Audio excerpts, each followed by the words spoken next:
The sky burned orange as another Kraxan warship descended through the clouds. Ambassador Lyethra pressed her back against the cold stone wall and watched through the cracked window of her hiding place. Her people ran through the streets below, screaming, trying to escape. But there was nowhere to run. The Kraxan had surrounded the entire colony. Sethenfor had been a peaceful world for 200 years. The Velhari had built farms here, schools, hospitals. They had raised their children under the purple leaves of native trees and watched 3 moons rise every night.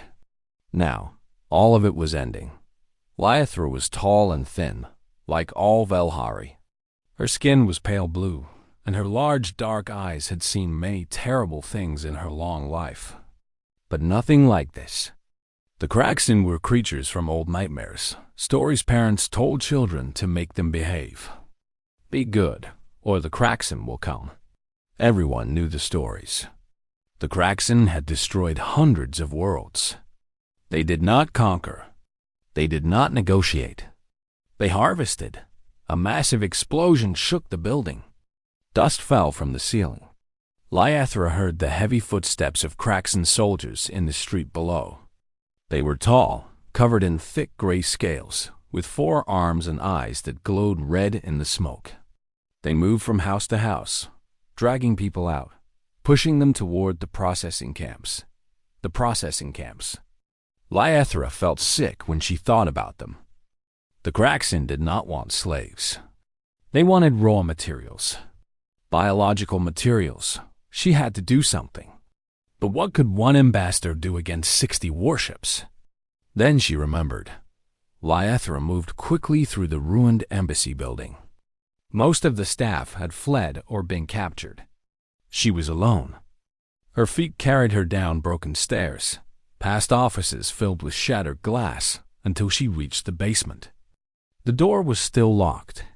She pressed her hand against the panel, and it opened with a soft click. Inside, covered in dust and forgotten for decades, sat a small metal box with a single red button. A Terran emergency beacon. Lyethra stared at it. The Terrans had given it to them 30 years ago, when humanity first made contact with the Velhari. If you ever need help, the human ambassador had said, press this button. We will come. But that was 30 years ago. The Terrans were young. Their space was far away, nearly 3 months of travel at normal speeds. And humanity was small, just one species among thousands in the galaxy. What could they possibly do against the Kraxan Dominion? Still, Lyethra had no other choice. Her people were dying. She reached out with a trembling hand and pressed the red button. A small light began to blink. The signal was sent. Lyethra sat down on the cold floor and waited for death. 40-7 hours later, the signal reached a small station orbiting Earth's moon. A young officer named James noticed the alert on his screen. He frowned, checked the codes, and then his eyes went wide. He ran to his commander. The commander ran to her Admiral. Admiral Chun Weilin was 63 years old. She had gray hair cut short and eyes that had seen war. When she read the decoded message, her face showed no emotion. But inside, her heart burned. The Velhari. Of course it was the Velhari. Humans had a long memory. They never forgot their friends, and they never forgot their debts. 40 years ago, humanity had nearly died. A disease had destroyed most of Earth's food crops. Billions were starving. The great nations of Earth begged the galaxy for help. Most species ignored them. Some laughed. Let the young ones die, they said. They are not important. But the Velhari had helped. They sent ships full of food. They shared their farming technology. They asked for nothing in return. You are our friends, they had said. Friends help each other? Humanity survived because of the Velhari. Every human child learned this in school. Every human adult remembered it in their heart. Now, the Velhari were dying, and they had called for help. Admiral Chun picked up her communicator. Get me the president. she said. 6 hours later, she had full authorization. The order went out to every ship in the Third Fleet. Mobilize immediately. This was not a drill. The Third Fleet was the pride of the Terran Defense Force. 42 capital ships, each one a mountain of metal and fire. 200 support vessels. 180,000 men and women, the best soldiers humanity had to offer. They came from every nation on Earth. Americans and Chinese, Russians and Brazilians, Indians and Nigerians. They spoke different languages, prayed to different gods, but they all wore the same uniform and fought under the same flag. The ships gathered in formation above Mars. Their hulls were dark gray, covered in weapons that the galaxy had never seen. Humanity had been building in secret, preparing for a day like this. They knew the universe was dangerous. They knew that someday they would have to fight. Admiral Chun stood on the bridge of her flagship, the TN's Remembrance. She looked at the stars on the view screen. Somewhere out there, her friends were suffering. All ships report ready, Admiral, her first officer said. Navigation? Course plotted. Alcubierre drives at full power. Estimated arrival, 9 days. 9 days. The Kraxan expected 3 months. They would be surprised. Admiral Chun sat down in her command chair. Around her, thousands of officers worked at their stations, preparing for war. The ship hummed with power. The engines began to glow. Send a message to all ships, the Admiral said. Her voice was calm and cold. Tell them what we're fighting for. Tell them about the famine years. Tell them about the Velhari. Tell them that today we pay our debt. She paused and looked at the stars one more time. And tell them that when we arrive, we will show the Kraxan what happens when you threaten the friends of humanity. The first officer nodded and sent the message. Across the fleet, soldiers read the Admiral's words. Some prayed. Some checked their weapons. Some wrote letters to their families, just in case they did not return. But all of them felt the same fire burning in their chests. The same ancient human instinct that had carried their ancestors through ice ages and plagues, through wars and disasters. Protect your own. Fight for your friends. Never give up. The Alcubierre drives activated. Space itself bent around the ships, folding the distance between stars like paper. The Third Fleet vanished from Mars, orbit in a flash of blue light. They were coming, and the Kraxan had no idea what was about to hit them. The siege 7 days had passed since the invasion began. 7-4 was dying. Colony Administrator Vorath stood at the window of his prison cell and watched the Kraxan tear apart everything his people had built. Construction machines ripped up the farmland. Transport ships carried away resources by the ton. And everywhere, the processing camps grew larger. Vorath was old, even for a Velhari. He had spent his entire life building this colony. He remembered planting the first seeds, watching the first children born under alien stars, celebrating the first harvest. Now he would watch it all end. The cell door opened behind him. A Kraxan officer walked in, tall and terrible, his gray scales gleaming in the harsh light. This was Overlord Tesk, commander of the invasion fleet. He moved with the confidence of a predator who had never known defeat. Administrator, Tesk said. His voice was deep and rough, like stones grinding together. I have questions about your agricultural systems. Vorath did not turn around. I will tell you nothing. Tesk laughed. It was an ugly sound. You will tell me everything.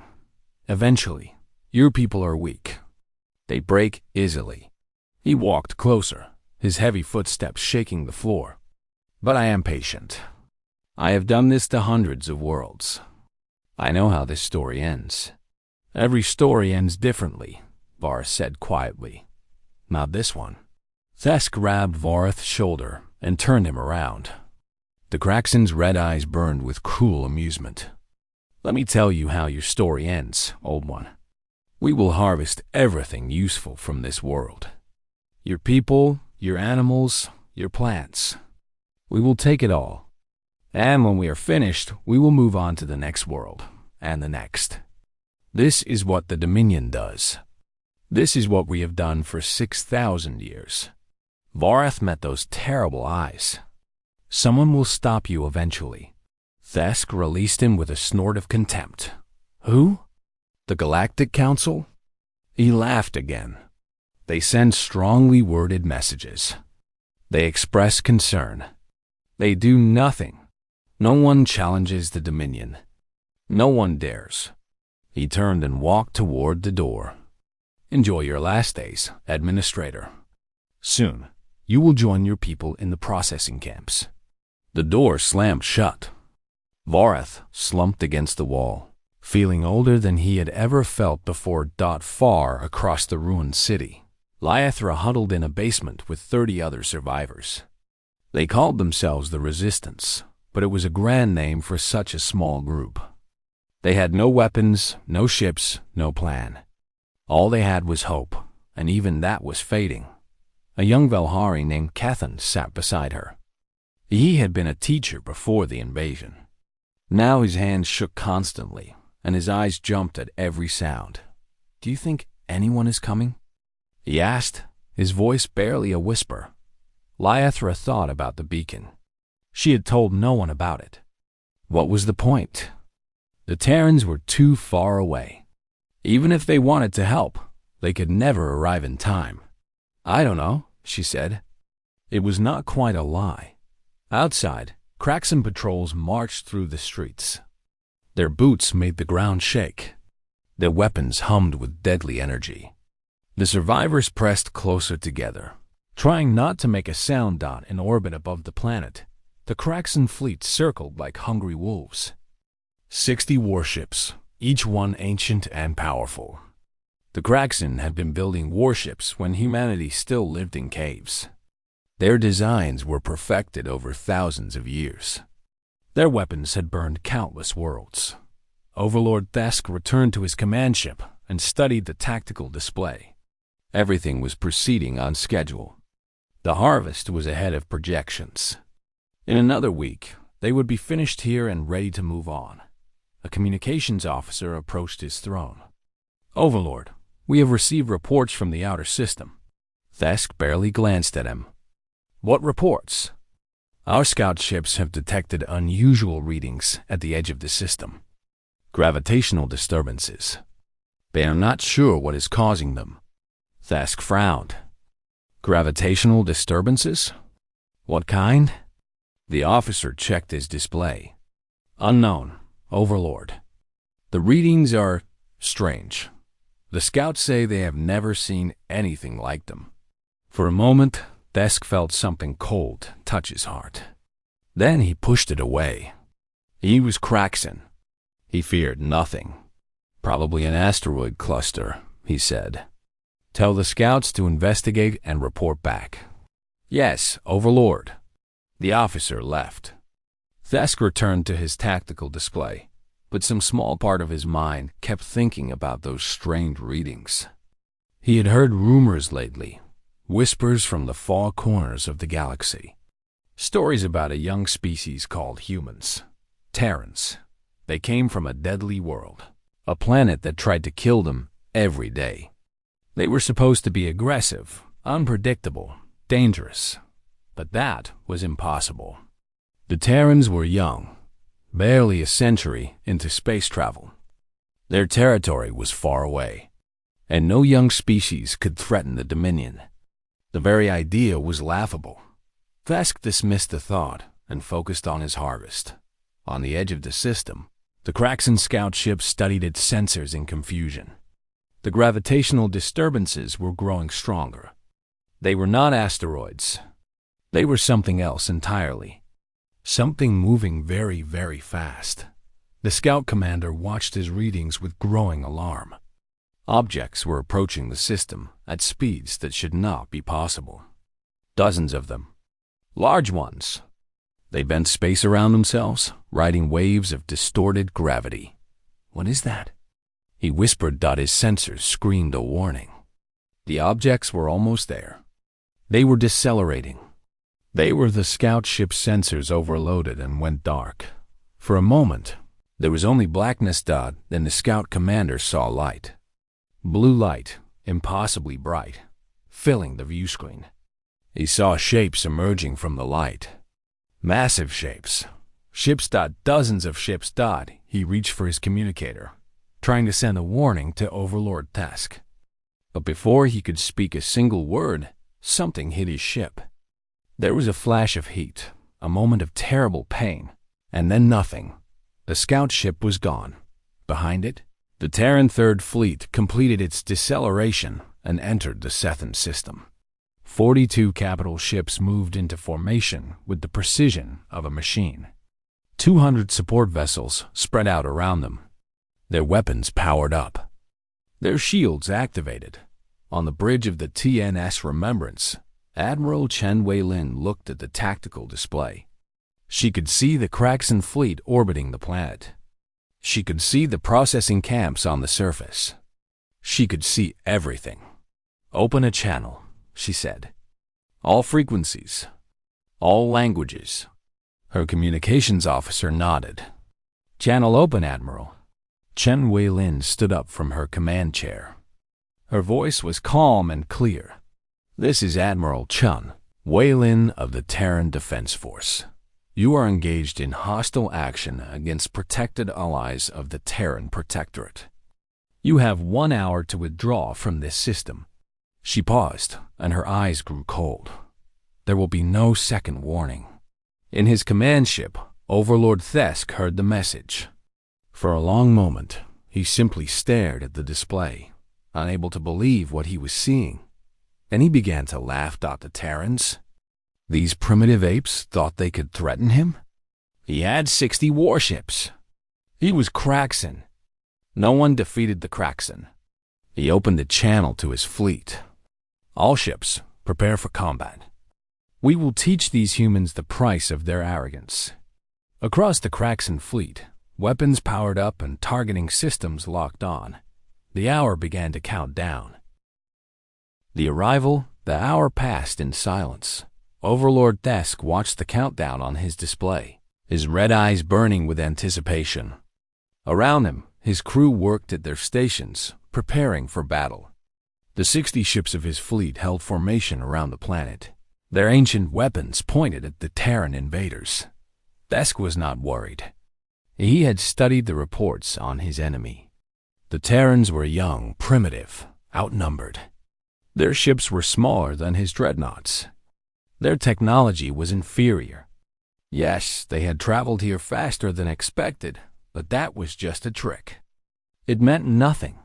"The hour is almost finished, Overlord," his tactical officer reported.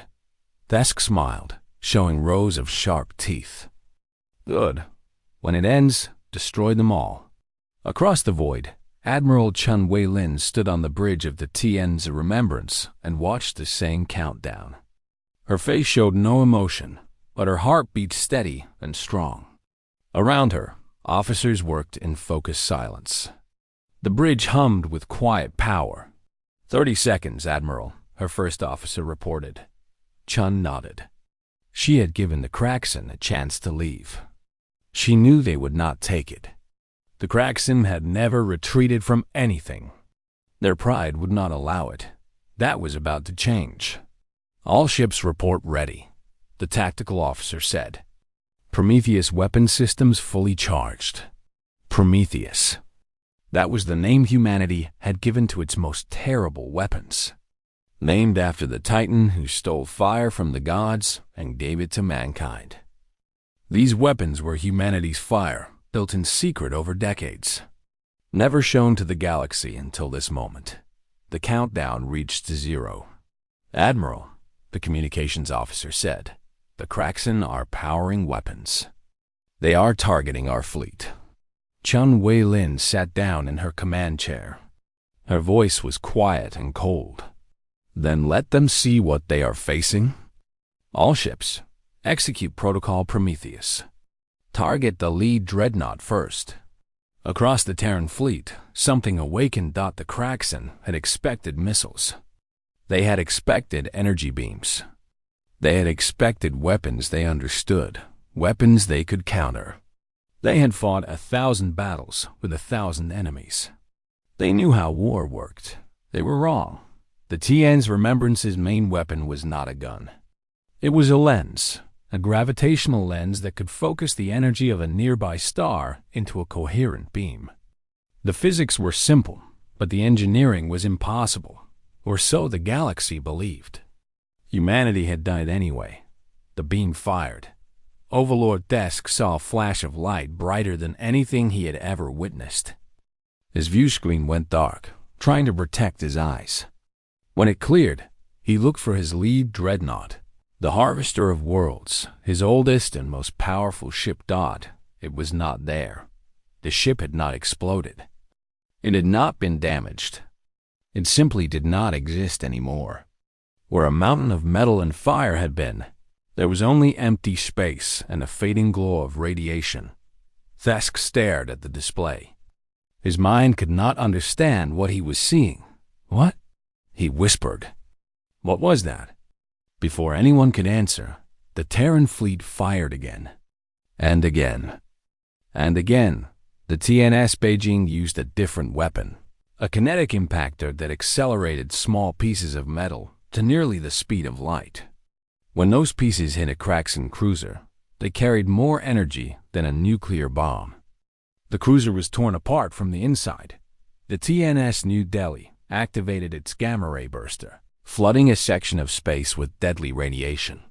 3 Kraxen destroyers died in seconds, their crews killed before they knew what was happening.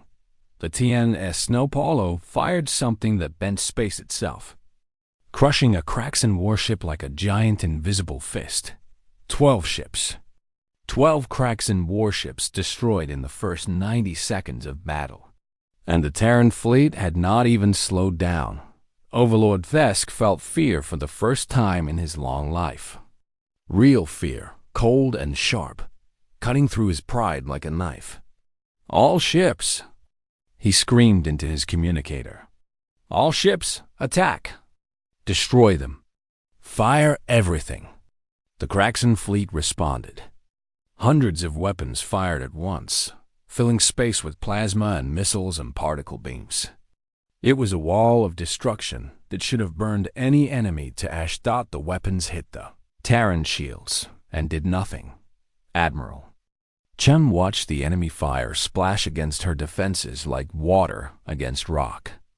Humanity had learned hard lessons about shields, about defense, about survival. They had built their ships to take punishment that would destroy any other vessel. Their weapons are ineffective, Admiral, the tactical officer reported. Minor shield degradation only. No damage to any ship. Chum nodded.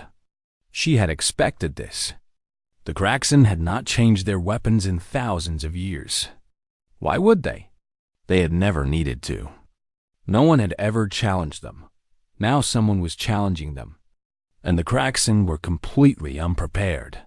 Continue firing, Chun ordered. Target their weapon systems and engines first. I want prisoners. This surprised her officers. They looked at her with questions in their eyes. Prisoners, Admiral? Yes. Chun's voice was hard, but not cruel. We are humans, not monsters. We kill only as much as we must. Disable their ships. If they surrender, accept it. This was something the Kraxen could not understand. In their culture, surrender was death. You fought until you won or you died. There was no middle ground. The idea that an enemy would show mercy was completely foreign to them, but the humans were showing mercy. Even as they tore the Kraxen fleet apart, they were careful, precise. They targeted weapons and engines, not crew quarters. They gave damaged ships time to evacuate before finishing them off. It was not kindness. It was something stranger than kindness. It was discipline. Overlord Thesk watched his fleet die around him. 20 ships gone. 30. His crew was screaming, panicking, trying to fight back with weapons that did nothing. He had never felt so helpless. "Overlord," his communications officer shouted. "Several ships are signaling. They want to... What?" Thesk roared. "What do they want?" The officer could barely say the word. "Surrender, Overlord. They want to surrender." Thesk's world shattered. Kraxen did not surrender. Kraxen never surrendered. In 6,000 years of history, no Kraxen ship had ever lowered its weapons to an enemy. But then, no Kraxen ship had ever faced an enemy like this. On the surface of Sethen 4, the Velhari survivors heard explosions in the sky. They came out of their hiding places and looked up. The night was filled with light, flashes of fire and destruction in orbit above them. Something was happening. Something impossible. Lyethra pushed through the crowd and stared at the sky. Her heart was pounding. Could it be? After all this time, after all her doubt? "What is it?" Cathan asked, standing beside her. "What's happening up there?" Lyethra felt tears running down her face. She could not speak. She could only watch and hope that, in orbit, the battle was ending. Not with a grand climax, but with silence. One by one, Kraxen ships stopped firing. They powered down their weapons. They broadcast surrender signals. Admiral Chun Wei Lin looked at the tactical display. 31 enemy ships destroyed. 22 surrendering. 7 fleeing into deep space. The Battle of Sethen 4 was over. It had lasted 4 hours. Chun allowed herself a small smile. Then she turned to her communications officer. "Signal the marine transports. Tell them to begin landing operations. We have people to save." Across the fleet, transport ships broke formation and headed for the planet below. They carried thousands of marines, doctors, engineers, and supplies. Everything the Velhari needed to survive. Humanity was coming to help Dodd, and nothing in the galaxy would stop them. The Reckoning, the first Terran dropship, touched down in the central square of the colony's main city. Its hull was black and scarred from re-entry, steam rising from its landing gear. For a long moment, nothing happened. The Velhari survivors watched from broken windows and ruined doorways, afraid to move, afraid to hope. Then the ramp lowered, and the humans came out. They were not what the Velhari expected. The story said humans were giants, monsters, killing machines without mercy. But these humans were ordinary in size, some even small. They wore gray armor that covered their bodies, and they carried weapons, yes, but their movements were careful, not aggressive. The first human to step fully onto Velhari soil was a woman. Her name was Sergeant Maria Santos, and she had been a Marine for 15 years. She had fought in 3 wars and saved more lives than she could count. Now she looked at the ruined city around her and felt the familiar burn of anger in her chest. She activated her translator and spoke in a loud, clear voice. "People of Sethen 4, we are the Terran Defense Force. We have come to help you. You are safe now. The Kraxen cannot hurt you anymore." For a long moment, no one moved. The Velhari had learned to be afraid of soldiers. Soldiers meant pain, meant death, meant processing camps. Then a small child walked out from behind a broken wall. She was thin and dirty, her blue skin covered in dust. She looked up at Sergeant Santos with large, dark eyes. Santos knelt down slowly, making herself small. She reached into her pack and pulled out a ration bar. She held it out to the child. "Are you hungry?" she asked softly. The child looked at the food, then at the soldier. Slowly, carefully, she reached out and took the ration bar. She took a small bite. Then her eyes went wide, and she ate the rest in seconds. Santos smiled. "There's more where that came from. Lots more." That was the moment everything changed. The Velhari came out of hiding. They came from basements and ruins, from caves and tunnels. Hundreds of them, then thousands. They were thin and weak and afraid, but they came, and the humans were ready for them. More dropships landed, dozens of them. Marines spread out through the city, securing buildings, hunting down the remaining Kraxan soldiers. But alongside the Marines came other humans. Doctors with medical equipment, engineers with tools and machines, cooks with food and water. In the processing camps, the gates were torn open. Valhari prisoners stumbled out into the light, blinking, crying, unable to believe what was happening. Human medics rushed to help them, treating injuries, giving food and water, speaking soft words of comfort. Lythra made her way through the chaos, searching for someone, anyone who could tell her what was happening. She found a human officer supervising the relief efforts, a tall man with dark skin and kind eyes. "Please," she said, her voice shaking. "Please, who are you? Why did you come?" The officer looked at her for a long moment. Then he smiled. "You sent a signal," he said. "We received it. So we came. But you were so far away. How did you get here so fast?" "We have our ways." The officer put a hand on her shoulder, gentle and warm. "You helped us once, a long time ago. When we were starving, when no one else cared, the Valhari saved us. We don't forget our friends. We don't abandon them." Lythra felt tears running down her face. She had hoped, but she had not truly believed. Now belief crashed over her like a wave. "Thank you," she whispered. "Thank you." The officer nodded. "Don't thank us yet. We have a lot of work to do." He was right. The work was enormous. The Kraxan had done terrible damage to the colony. Buildings were destroyed. Farms were ruined. Many people were dead or missing. But the humans did not give up. They worked through the day and the night, side by side with the Valhari, rebuilding what had been broken. In orbit, Admiral Chan Wei Lin dealt with the aftermath of the battle. 22 Kraxan ships had surrendered, the first surrenders in Dominion history. Their crews were confused and afraid, unable to understand what had happened to them. They had been told that Kraxan never lost. They had been told that surrender was death. Now everything they believed was wrong. Chun treated the prisoners with fairness and respect. She gave them food and medical care. She allowed them to contact their families.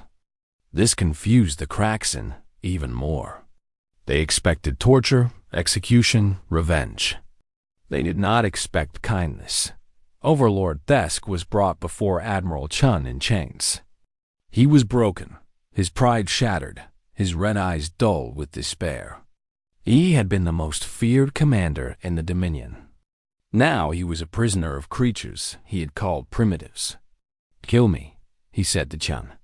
"That is what I would do to you. Kill me and be done with it." Chun looked at him for a long moment. Then she shook her head. "No, you will live. You will go back to your people and tell them what happened here. You will tell them that the age of easy conquests is over. You will tell them that humanity is watching." Thesk stared at her. "Why? Why show mercy to your enemy?" Chun leaned forward, her eyes hard and bright. "Because we are not like you. We do not exist to destroy. We exist to protect. And I want your people to understand that. I want them to know that if they come for our friends again, we will be there. Every time. Always." She stood up. "Take him to his ship. Let him go home." The guards led Thesk away. He looked back at Chun with something new in his eyes. Not hatred. Not anger. Something that might have been the beginning of respect. On the surface, the work continued. Engineers repaired the power grid. Doctors treated the sick and wounded. Soldiers cleared rubble and searched for survivors. And everywhere, humans and Valhari worked together, building something new from the ashes of destruction. Colony Administrator Varath was freed from his prison, cell by a young human marine. The boy was barely 20 years old, with freckles on his face and a nervous smile. He helped Vorath walk out into the sunlight. "Are you the administrator?" the boy asked. Vorath nodded, too tired to speak. "The Admiral wants to meet with you. She says we need to talk about rebuilding. She says Terra will help as long as you need us." Vorath looked around at the ruined city. He saw Velhari and humans working together, side by side. He saw children eating food that humans had brought. He saw doctors treating wounds with care and gentleness. "Why?" he asked, the same question everyone was asking. "Why did you come? Why do you care?" The young Marine thought about it for a moment. Then he shrugged. "Because you needed help," he said simply. "And we could help. So we did." It was not a complicated answer. It was not a political answer. It was just the truth. Vorath felt something warm in his chest. Something he had not felt since the invasion began. Hope. Real hope. Not the desperate kind, but the kind that builds and grows and becomes something stronger. "Thank you," he said to the young Marine. "Thank you for coming." The boy smiled. "That's what friends are for." They walked together toward the relief station. Two people from different worlds, working side by side to build a better future. Above them, the stars shone bright and clear. The Kraxan ships were gone, fleeing back to their territory with stories of their defeat. But the Terran fleet remained, standing guard, keeping watch. Humanity had made a promise. They intended to keep it.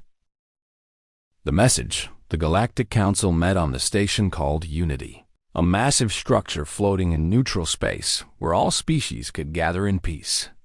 It had been built 10,000 years ago, when the galaxy was young and full of hope.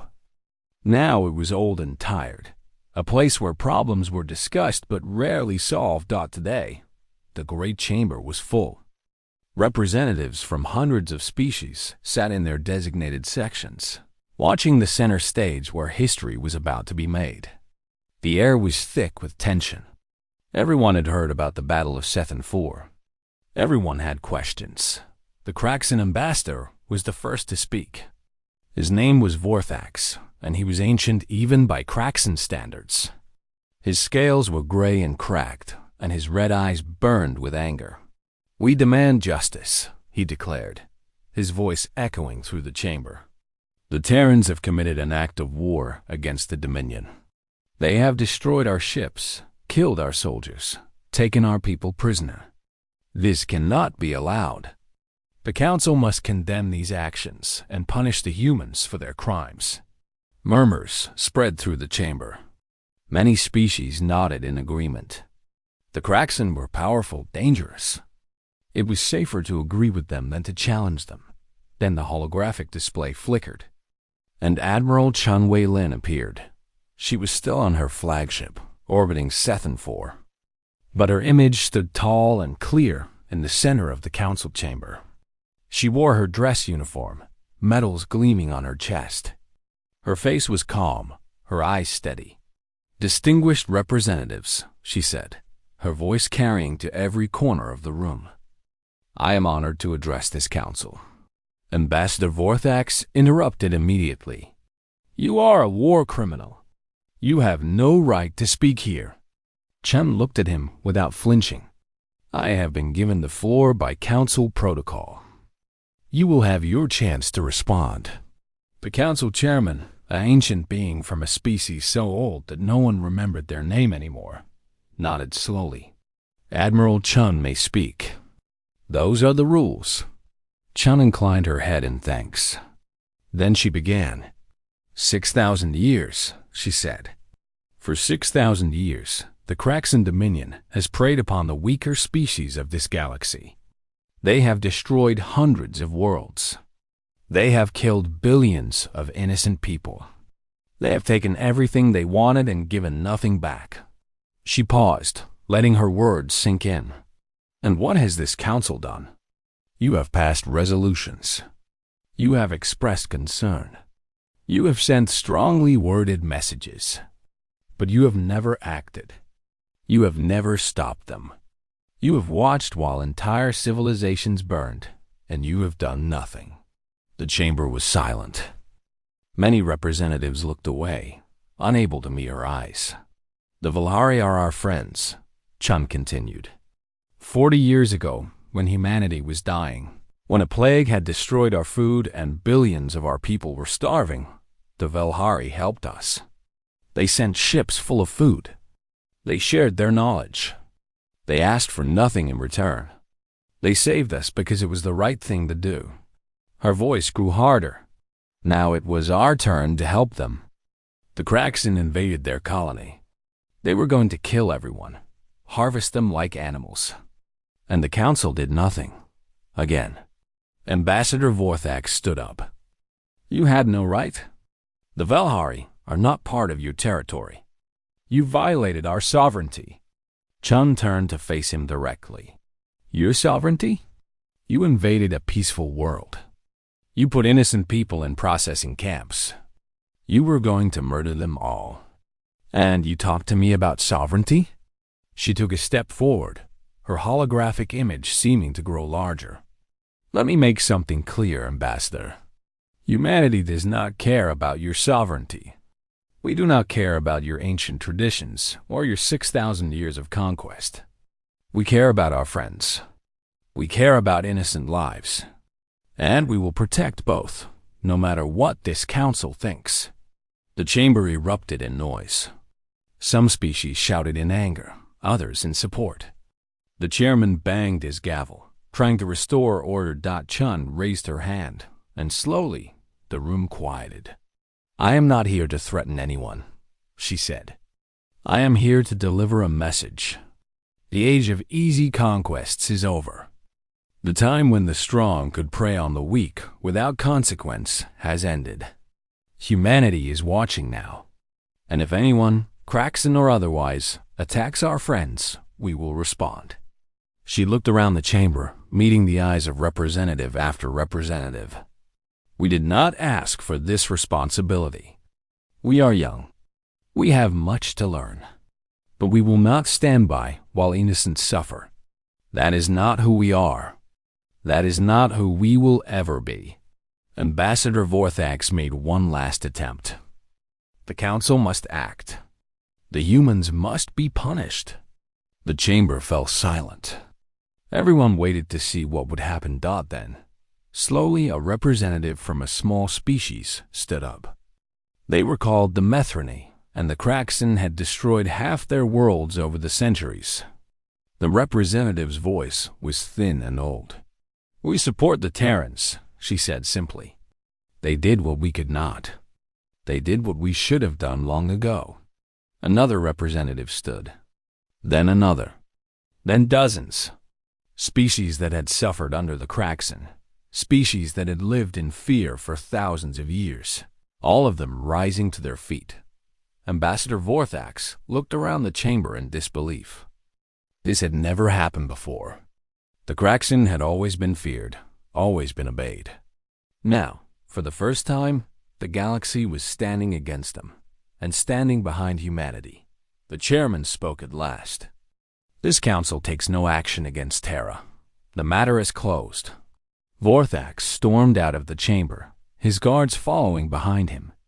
The doors slammed shut, and he was gone. Chen Weilin's image flickered for a moment. Then she spoke one last time.